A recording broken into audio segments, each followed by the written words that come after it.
I'm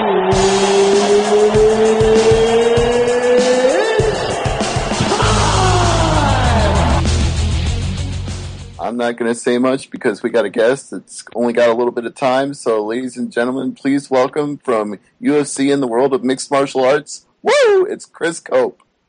What's going on, guys? Thanks for the intro. I appreciate it. No problem. We're so glad to have you here. And obviously, we got to start with the woo because a lot of people have asked about that and want to know. They've asked us to ask you, did you learn how to woo from Ric Flair? No, I've not learned to. I mean, Ric Flair kind of like did it, but you know the woo thing, man. Everyone's been doing that thing for. I mean, there's probably cavemen that were doing that back in the day. I mean, it's been going on since the beginning of time, and I just started doing it. It all basically came around when I think about a couple of years ago. Me and my buddies would get drunk, and then we started doing Arnold yells, and then Arnold yells basically turned into the woo. You know, I'm just a loud person, and that's just kind of what I do. And it's, you know, I'm kind of like a Tony Robbins fanatic, so it's like. What he does is it's something called anchoring, and what it is that when you want to get like in a peak state, you let out like a noise that gives you like strength and stuff. Like you ever seen Diego Sanchez do the yes thing?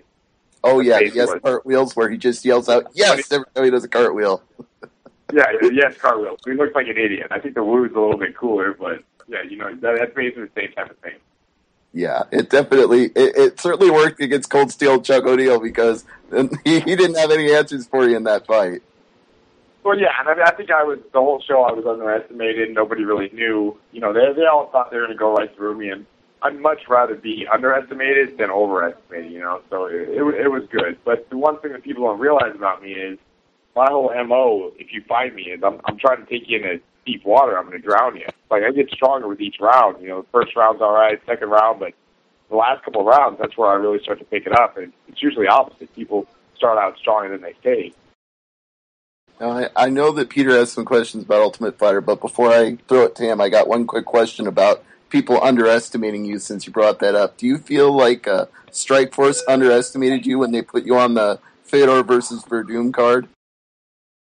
No, yeah, I think they thought that I was going to go, you know, that the Fedor Verdum card, I was underestimated on that too. I was actually Bob Cook.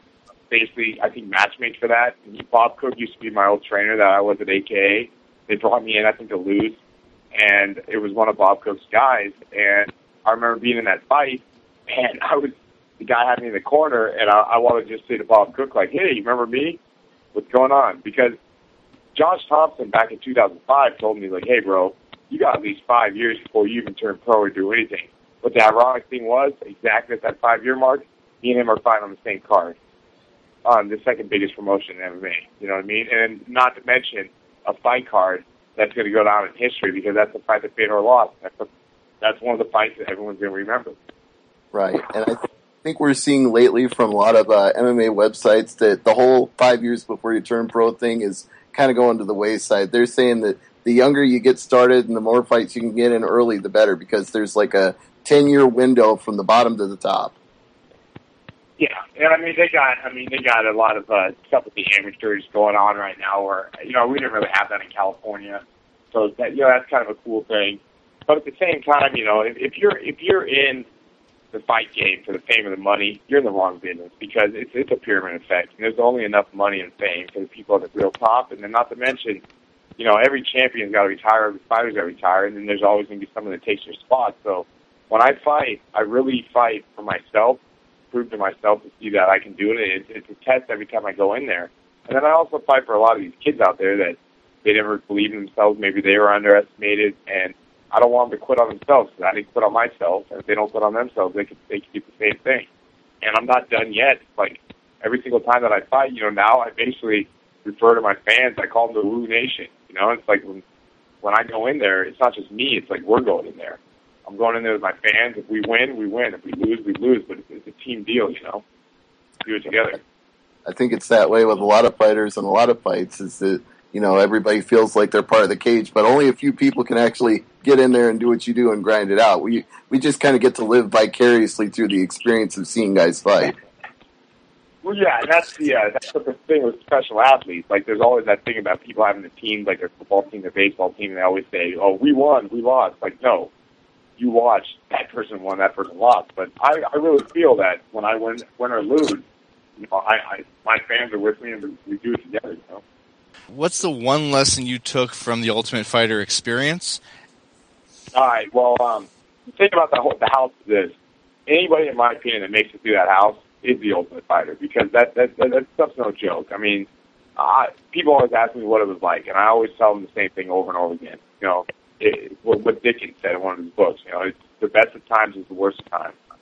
We were all stoked to get in that house. When we found out we didn't have to fight to get in the house, we're all ecstatic, and then we realized we were the Ultimate Fighter. But then when we realized, it was like, oh, damn, we're in a house with no Facebook, no internet, no TV, no music, no girls, no visitors, and we all have to fight each other for 6 weeks. And that's when it started kicking in. And we were just like, some people you saw, they started cracking. Some people started feeling all right. But no matter what happened, I always realized that we were just going to have to be happy, have fun, and enjoy it. Because when you look back on it, you're going to wish that you were still there. And I said that while we were there. I said, look, we're going to look back on this. And this is something we're going to remember for the rest of our lives.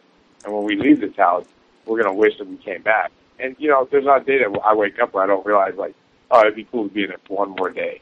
But then when the days are winding down, we're all celebrating. We finally got out of there,